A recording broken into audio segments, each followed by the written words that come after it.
Hi everyone, and welcome to our bite size on practice types, where we're going to look at guided and independent practice. Now essentially these aren't really a dichotomy.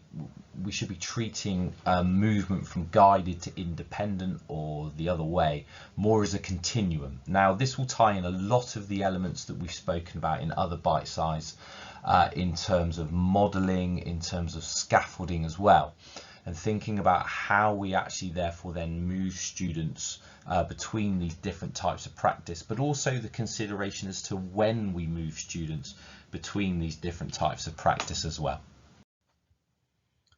So with guided practice, it's important that we consider how we're going to guide students to be able to understand what it is that we want them to engage within. So as we've looked at in other bite size with modelling, it might be that we're thinking about live modelling or looking at some worked examples, but obviously we need to explain and model. We need to provide short tasks within guided practice so that students can get that initial access and those initial levels of success.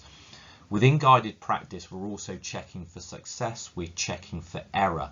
Now that can be directly done by us in terms of a correcting approach to scaffolding, or actually that could be guided by a peer or even by themselves if we've made success criteria explicit for them. So this can actually, guided practice can also include some self-scaffolding, as long as we've provided a resource that is going to support that level of practice, so that actually the resource we're providing is the guidance itself.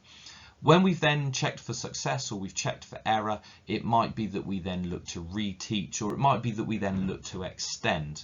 Now essentially what we're after before we move into more independent practice is we're looking to secure success at this guided level, so that when we get to independent practice we can then remove the scaffolds. Students can be truly independent in terms of their undertaking of any activity, but also in terms of their checking of their activity. What we might have here then is that students are able to check their work and give each other feedback or give themselves feedback. It might be more appropriate, obviously, if we as the teachers provide that level of feedback. What we're looking to do here though is maybe then start to think about, do we need to re-cue this guidance over time? Do they need more of it? Do they need less of it? And how does that for then allow us to change the level of challenge over time for our students? Now we'll see some of the considerations for this will be similar to a lot of the other things that we've looked at, but we do need to consider those scaffolding types that will allow us to move between the two.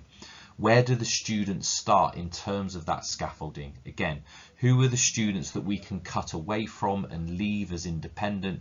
Who are the students that are going to need that higher level of adult support in terms of that cluing, in terms of that modelling, and in terms of that correcting from us? As with all of it then, good luck with it. Please do go and give it a go, and if you do have any questions, then please don't hesitate to ask.